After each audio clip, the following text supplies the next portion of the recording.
Hi, everybody. Welcome to another edition of Packers Unscripted from Packers.com. I am Mike Spofford, joined once again by my trusted colleague Wes Hodkowitz, coming to you here from our studios at Lambeau Field to review, unfortunately, Wes, a 31-27 loss to the Chicago Bears in the NFC wildcard playoffs at Soldier Field on Saturday night. And it's a tough one.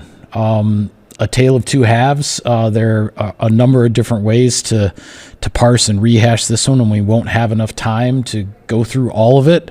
But this is a tough one to swallow because the Packers had this one. Yeah, I mean, I think what makes it the hardest is the fact that in so many ways this was a redux of the game against the Bears last month, and in some ways probably even a little bit more painful. 15-point lead going into the fourth quarter. It looks like everything is trending in the right direction for Green Bay, and then unfortunately some more Bears magic in the fourth quarter. Caleb Williams made some more stuff happen, and the Packers just were unable to find a response. And much like that first game against the Bears at Soldier Field, it was in all three phases. It wasn't one particular area. It was the offense struggling to be efficient in the third quarter, multiple 3-and-outs.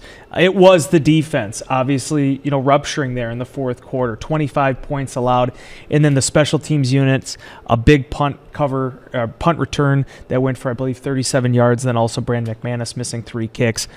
It's not a winning formula, and we talked about it. We wrote about it. The Packers had to fix the issues that kind of plagued them throughout the course of the season. They did not, and their season is over because of it. Yeah, and I like the way you outlined that because it really was an all three phases thing. I mean, the Packers offense looked unstoppable in the first half. The Packers defense looked like they had a really good handle on everything the Bears were doing in the first half, really through the first 3 quarters, because it still took until the fourth quarter before the Bears found the end zone for the first time. And then, the special teams. I think in addition to the 37-yard punt return, there was another punt return of 22 yards. So when the Packers defense was starting to struggle, the field position also wasn't, in their favor with those punt returns that the Bears were getting. And then 7 points left out there by the kicker with 2 missed field goals and a missed extra point. The way I wrote about it on Saturday night on the bus ride to the airport and a little bit on the plane ride, the flight coming home, is the way the season went for the Packers. Yes, this is it's a crushing loss. You hate to see a season that seemed to have so much promise and so much potential end this way. But it also wasn't entirely shocking because they had lost games this way at different points throughout the course of the year, not just in Chicago, which was the most damaging one because that's essentially why this rematch was in Chicago and not at Lambeau Field, because the Bears won the NFC North on the strength of that comeback in the middle of December with the onside kick and all of that. But, we saw the Packers, they blew multi-score leads at Cleveland, at Denver, at Dallas, even though that one was earlier in the game, and then you ended up getting into a shootout. But yeah, it had happened before. It had happened earlier in the season in other instances, and then it ends up being what wipes out your season. Yeah, and I think when I go back and kind of look at this Packers year, that's what's going to make this the most difficult, is that there was so much potential. And it's not just about these collapses or whatever you want to call them, these comebacks in the fourth quarter. It was the fact that when you talk about having Micah Parsons come in and then make the impact that he made, right? We spent the whole offseason talking about Tucker Kraft and how is he going to grow. And then you see him obviously become one of the top, if not the best tight end in football at the time of his injury, probably right up there with Trey McBride in terms of productivity, right? With Jordan Love, and Jordan was a stud in this game, right? Jordan was just the consummate leader, but also took his game to another level this season as an athlete. There was so much to love about it, and there were so many times where, as Micah Parsons said when he was addressing us, I'm sure we'll talk about this shortly, but when he was addressing us in the locker room, there was no point of this season where he felt like they weren't a championship caliber team, even when they were working through some of those losses. But at the end of the day, you have to get the job done. Green Bay did not, and as difficult it is to swallow, and certainly looking at what this run has been like with the Chicago Bears under Ben Johnson. This is very bittersweet for it to come to an end this way.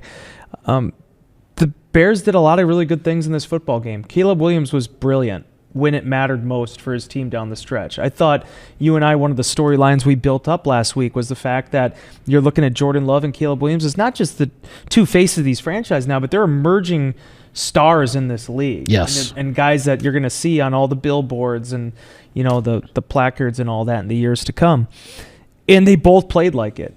Williams could not have gotten off to a worse start. The Packers get up 21-3. They go, 1 of 4 on fourth downs in the first half, the Bears do. And that leads to really them having no momentum whatsoever. But then when crunch time came, whether it was Colston Loveland, whether it was DJ Moore, Caleb Williams found his weapons. He found the explosive plays that really Jeff Hafley's defense had not given up much this season, and he did it in crunch time. And it's much like how the Packers dealt with a lot of these issues and it ultimately bit them in the butt. The Bears have been through those, trials and tribulations so often in the fourth quarter this season. Yeah. They were ready for that moment. Yeah, they set an NFL record, as we talked about last week, 6 victories in the regular season when trailing in the final 2 minutes of the fourth quarter. They did it again. This was number 7.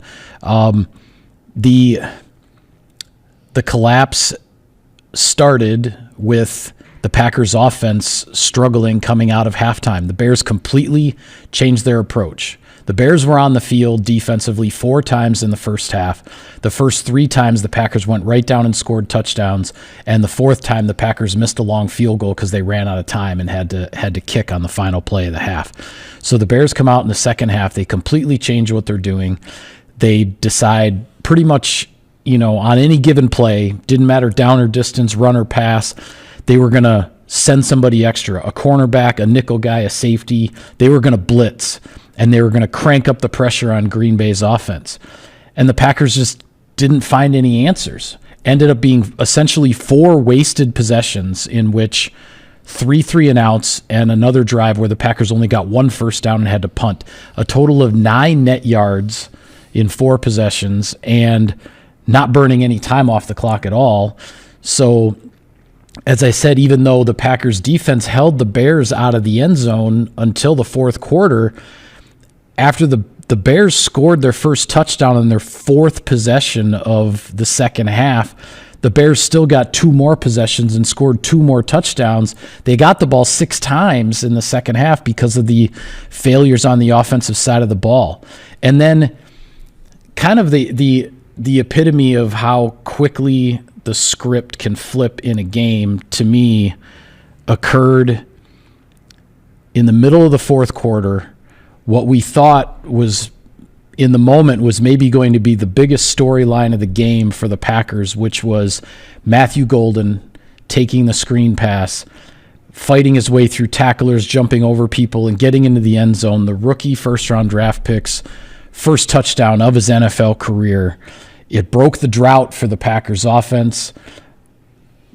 Green Bay had a 27-16 lead with 6.5 minutes to go. Yeah. But then, less than a minute of clock time, the Bears had 4th and 8. Actually, it was 4th and 3. Then they false started, made it 4th and 8. Still went for it. And then Caleb Williams made, unquestionably, the play of the game. Yep. He's moving to his left, his offside.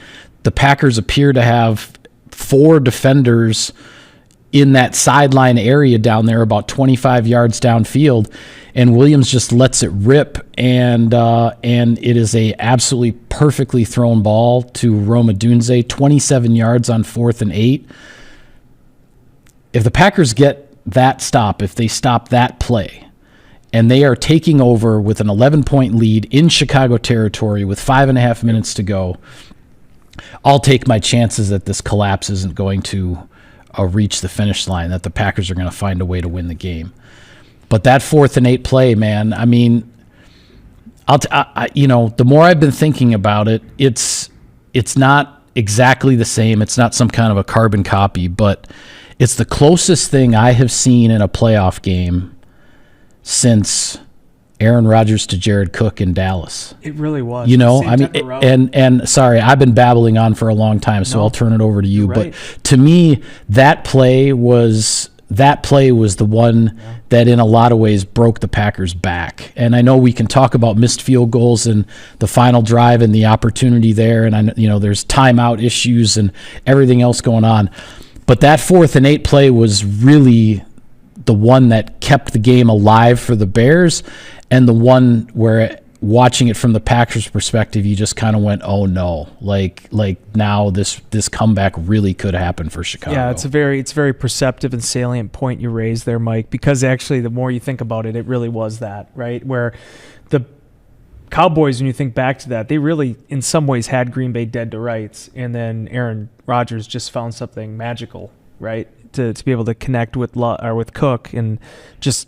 I mean, Jared Cook, he had a tremendous career. I think multiple-time Pro Bowler by the time it was all said and done. I still would fancy that that's probably the best catch of his career, just when you keep in fact and factor in, his foot placement on that pass. Odunze didn't have to make such a tightrope catch, right? But the ability, as Matt LaFleur said afterwards, the goal for them defensively is they wanted to get Caleb motioning. They wanted to get him to his left. They wanted him throwing across his body. They knew how dangerous he was when he gets and he scrambles and extends plays to the right. That was a part of the pass rush plan. It was a part of the defensive game plan.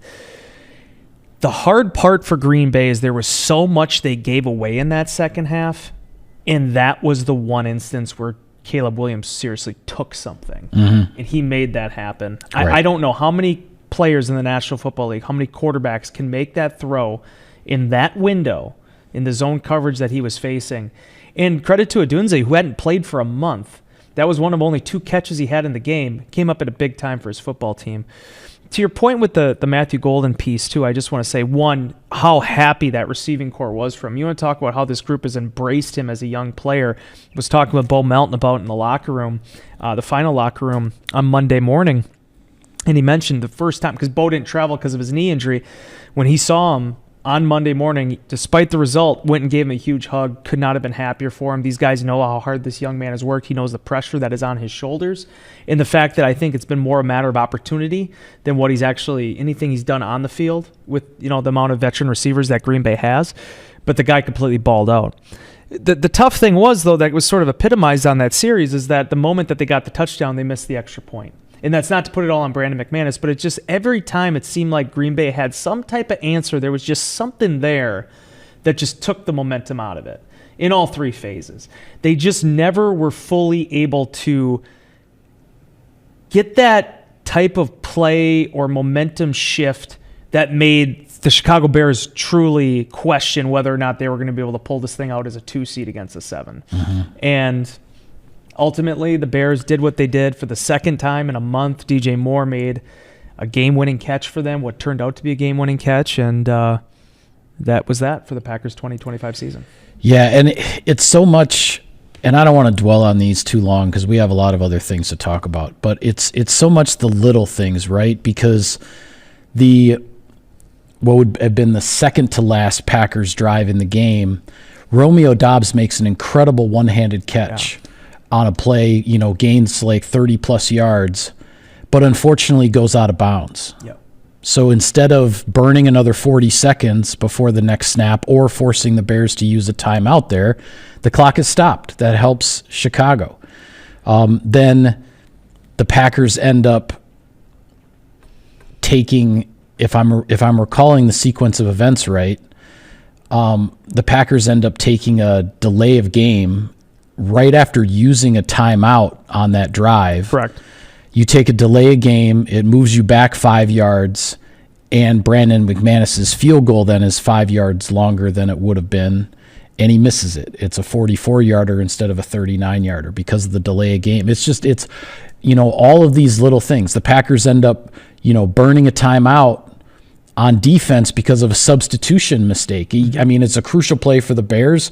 You can't have only 10 guys on the field or, you could give up a touchdown on that play. So you have to call a timeout. But because of that substitution error and burning the timeout, then you don't have another timeout on your final offensive drive when you're trying to come down and potentially score the game-winning touchdown.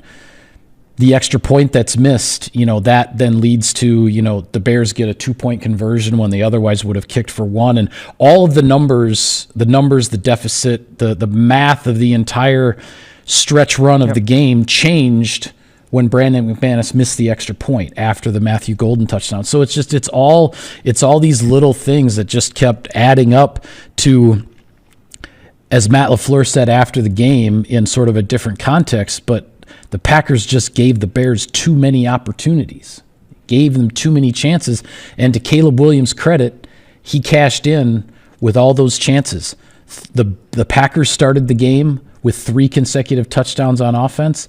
The Bears finished the game with 3 consecutive touchdowns on offense, and they ended up with more points on the board at the end. And you look at also what they did with the fact that Cairo Santos in both of these games was this silent MVP for them. It really had nothing to. I mean, it did have something to do with Brandon McManus to some extent, because as he admitted, there were 7 points that he left on the board for them. But the first game, Santos made some major kicks for them. Yep. And he obviously had the onside kick at the end to get them the ball back. In this game, when they could not get anything going, they still got 9 points off his foot.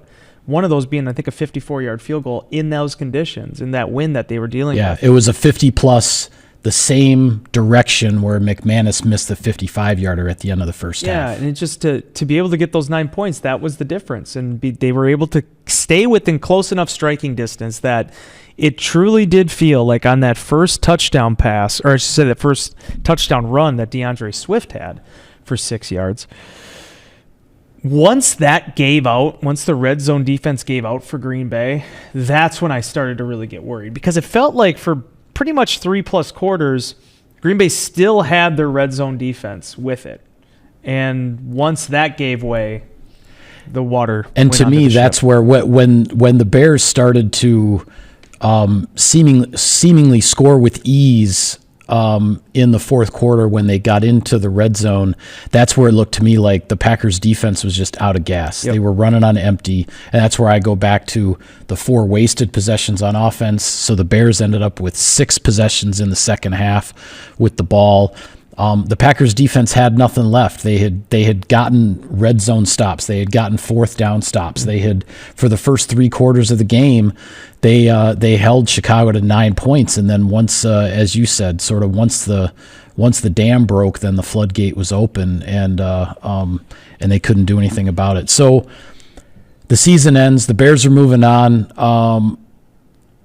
Lots swirling around, of course, with regard to head coach Matt LaFleur and his future. There are reports that the Packers are going to try to work out a contract extension with Matt LaFleur. Nothing official in that regard yet.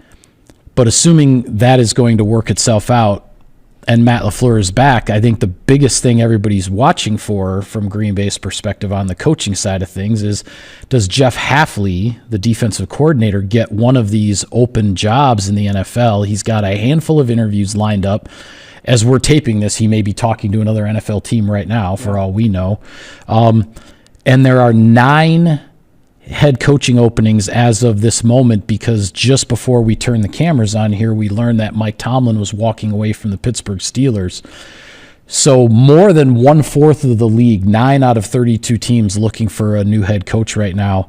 And Jeff Hafley is talking to a bunch of them. Yeah, and you know, a lot of guys were discussing this. Matt LaFleur obviously said in his season-ending news conference with us on Sunday that if that is what works out, he is anticipating that Hafley gets one of those jobs based on how well he interviews, how well, obviously, the success he's had in Green Bay so far. That he probably is going to be, if Matt is here next year, he'll probably be looking for a new defensive coordinator. When we got into the locker room on Monday, I think the players were a little bit more optimistic that, hey, maybe we'll get him back. Maybe something will happen where we can get him back for one more season. It sounded like Micah Parsons was probably leading that train of players. Devontae White had a funny line, too, when we were talking to him when the question was posed to him. He's like, what? Nothing's official yet. Nothing's official yet. Yeah. So he's holding out hope. But okay, if this is it for Hafley, I mean, the run that he had here, you know, particularly, I will go back. I mean, the defense was great this year. I give him so much credit for finding a way to incorporate Micah Parsons and make him fit this scheme, and those two working together to build a pass rush plan with him and end up setting the tone for an all-pro, first-team all-pro season for Parsons. But what Hafley did in terms of just the 2024 season, when it just seemed like no matter what he needed to do, he always hit the right note. If they're struggling to get a pass rush, they were really successful with simulated pressures. If a team's moving the ball a little bit, they're getting big takeaways. If they aren't getting takeaways, they're eliminating the explosive plays. It just seemed like he was always one step ahead. And unfortunately, they got really dinged up on the defensive side of the ball this year to their best, obviously collecting their best player ultimately. But Hafley was, he's going to go down as probably among many good hires, but probably the best hire that Matt LaFleur has had here. And you got to be careful with it, because by the time we get done taping this, or by the time this posts, the world could have already shifted. Yeah. But the fact of the matter is, this is that coaching carousel time of the year, and at any given moment, something can change. Yeah. Well, you've hinted at a couple of things with regard to that final locker room session. Monday was kind of the locker clean-out day for the team, and the media is allowed into the locker room for about an hour. You and I both talked about it afterward. It was one of the busiest, more newsworthy type of final end of season locker room interview sessions that we've had, because not only were we talking to players like Keyshawn Nixon and Christian Watson and Javon Bullard about, processing the disappointment of the loss and how the season ended, and, what you're looking at moving forward. And I certainly sense a lot of resolve amongst these Packers players to do whatever it takes to atone for a season ending at this level of disappointment. But we also heard from Micah Parsons and from Tucker Kraft, two guys who lost their seasons to ACL injuries. Kraft about halfway through the year, Parsons about 3/4 of the way through the year, and those guys talked about their recoveries and where they're at, and just you can sense, Wes, and just in hearing from those guys again for the first time in a while, how big of leaders those guys are.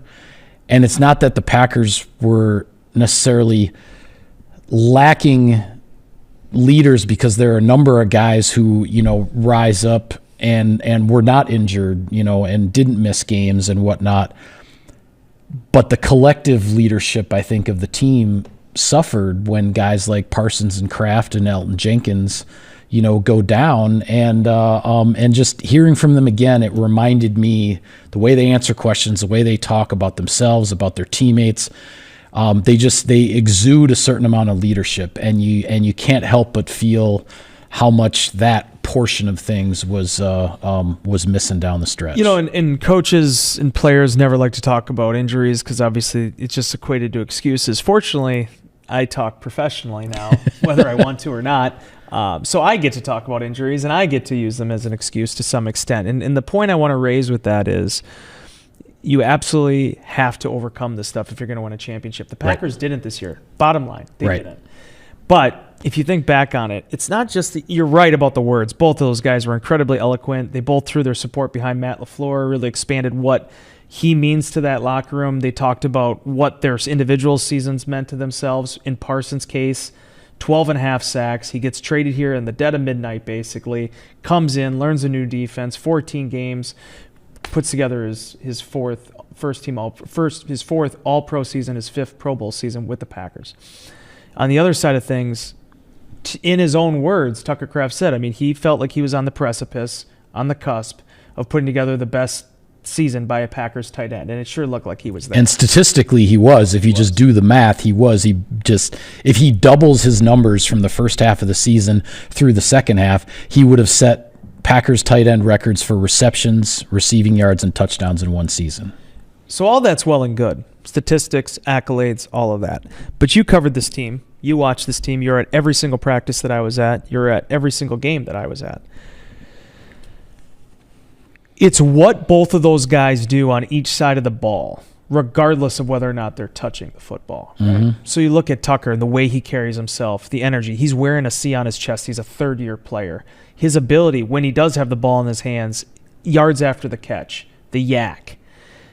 This guy is an emotional energizer bunny for that offense, and they took him out. He was gone after Carolina. Micah Parsons, I've never seen he came as advertised. I've never seen anyone hustle the way that this guy hustles. He is an elite blue chip athlete, but he also has this undying relentlessness that is so rare. and I think is what takes him from being an elite player to potentially a Pro Football Hall of Fame type player. Yes. Both of those guys are gone. So it's not just about their production at that point. It's about the energy. It's about the enthusiasm. It's about having that dude on the field that you feel like if it's 3rd and long, he's going to find a way to move the chains. Or if it's 3rd and 4, he's going to find a way to sack the quarterback, right? You took all that out, and that was difficult for Green Bay to come back from. What was encouraging listening to both of them, and they're not, they're hoping for early season returns next year, but the motivation in their voice and the amount of drive that they have right now to come back and be better than ever. When you talk about the 2026 Packers, whatever shape it takes once we get 6-8 months from now, you're talking about 2 of the 3 best players on this football team, and they are both jacked to get back out on the field. Yeah, absolutely. Well, I do want to talk about the other games, Wild Card Weekend, review some things, but we also got to pay some bills, so let's hear a quick word from our sponsors. SiriusXM NFL Radio delivers hard-hitting analysis and up-to-the-minute NFL news that true football fanatics need 24/7, 365. At Cousin Subs, we have something for everyone, like our Wisconsin cheese curds, mac and cheese, golden fries, and creamy shakes, all paired with your favorite sub or sub in a bowl. Cousin Subs, 50-plus years of better. Pit Boss Grills, the official grill of Packers tailgating at Lambeau or at your house. Take your game day to the next level with a Pit Boss wood pellet grill. Pit Boss Grills available at Menards. Hey Packers fans, we always knew Lambeau Field was a wonder, but now it's official. Learn more about all the wonders of Wisconsin at travelwisconsin.com/wonders. Welcome back to Packers Unscripted. All right, Wes, 4 teams left standing in each conference. There were 6 winners and 6 losers over Wild Card Weekend. I'll just throw it out to you here. Who or what were you most impressed with? Mike Spofford is who I was most impressed with. If Hannah wants to splice in the footage, this man over here in this chair, he started rattling off victors on our show last week on Packers Preview. And aside from, I think, the Packers, you got them all right.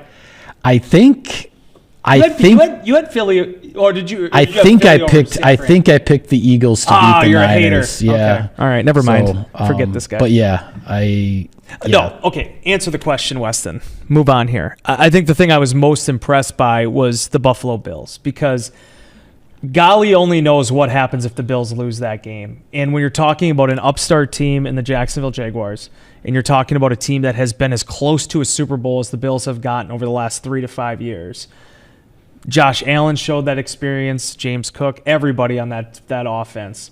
They rallied together, they made the plays, they advanced. Maybe the Houston Texans defense, you can pick anything from all these games, but when you talk about teams that, there is a huge pressure on them to win this week. There's always huge pressure, but the Buffalo Bills, they had to win, and they got it done. Yeah, I was most impressed with Buffalo's comeback. Certainly Houston's defense, as advertised. I think we had both talked. We knew going into that game that Steelers offense, yes, they were getting DK Metcalf back, but you just knew that they were going to have trouble with that, especially that defensive front. The combination of what Houston has in its defensive front, and then what it has behind that in terms of, does anybody for the Houston Texans ever miss a tackle? No. I don't think. They just. That's DeMeco Ryans to a T, you tell the right? Head coach was a linebacker. Yeah, and I actually got a kick out of it during the Monday night broadcast when they showed the highlight of when DeMeco Ryans sacked Aaron Rodgers when he was quarterbacking the Packers. I actually didn't remember that Ryans had sacked him, but that was actually kind of a cool highlight to see. We'll see if that is indeed it for Aaron Rodgers. Mike Tomlin walking away from the Steelers, it kind of would seem that probably was it for Rodgers, and glad he got back to the playoffs and all that. The other one I want to talk about, though, too, is the San Francisco 49ers going into Philadelphia and beating the Eagles. And it's not just, the Eagles were up and down. They were not not the fine-tuned, machine, the juggernaut that they appeared to be last January. But to go into in that building, Lincoln Financial Field, a tough conditions, it's windy, and the Niners, who have overcome so many injuries already over the course of the season, Nick Bosa and Fred Warner, and they were missing Brock Purdy for half the season, and all these other guys, and then they lose George Kittle early in that game. So there's another injury there to overcome.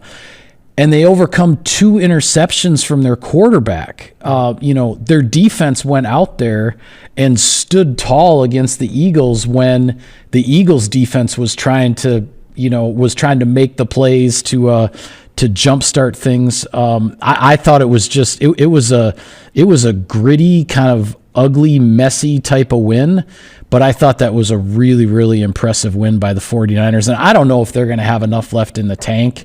Going on a short week now, back to face their division rival, the Seahawks. They just faced them and only scored 3 points, and now they have to play them in Seattle and all that. But that was a really impressive win by Kyle Shanahan's bunch. Yeah, and especially considering they really struggled to run the ball. Purdy did not have his best game, but they just found a way. I mean, Demarcus Robinson, who is a guy that was signed for $4 million a year this year, comes up with a big-time performance. Juwan Jennings, I'll sit in this chair a lot over the last 8-9 years, and I've talked a lot about their ability to develop linebackers.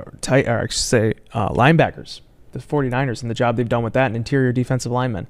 I think it's really underrated, the job they've done developing receivers in that place, and Kyle Shanahan finding weapons, and Juwan Jennings really growing into that role. We saw it. We've had flavor and samplings of it over the last few years in the matchups with the 49ers, but he is their wide receiver 1 now, especially after all this stuff. You talked about the injuries, all the stuff that happened with Brandon Ayuk. Right? And they still kept trudging forward. And I'm with you. I don't know what happens when they head out to Seattle. I don't know what is left in the tank at that point. But the fact is that Philadelphia was the defending Super Bowl champions. They were very inconsistent this year, but they were a good football team, and they could play with anybody. And on this particular day, in what is one of the most hostile environments, we experienced it last January at Lincoln Financial, the 49ers walked in there and got it done. So sets up for a very intriguing matchup now. Again, a rematch of that regular season finale against Seattle. Yeah, and I want to talk more about those matchups, the 4 divisional playoff matchups, Saturday and Sunday coming up this weekend. We'll get to a lot of details there on our next show, but for now, we do have to call it a wrap on this edition of Packers Unscripted. Be sure to follow all of our coverage of the team, lots of season-ending wrap-up coverage. Wes had a story on Matt LaFleur's season-ending news conference, and then I had a story on the final locker room clean-out. He wrote about Micah Parsons. I wrote about Tucker Kraft. All that stuff is up on Packers.com, so if you haven't already, please check it out. And with that, for Wes, I am Mike. Thank you for tuning in, everybody. We will see you next time.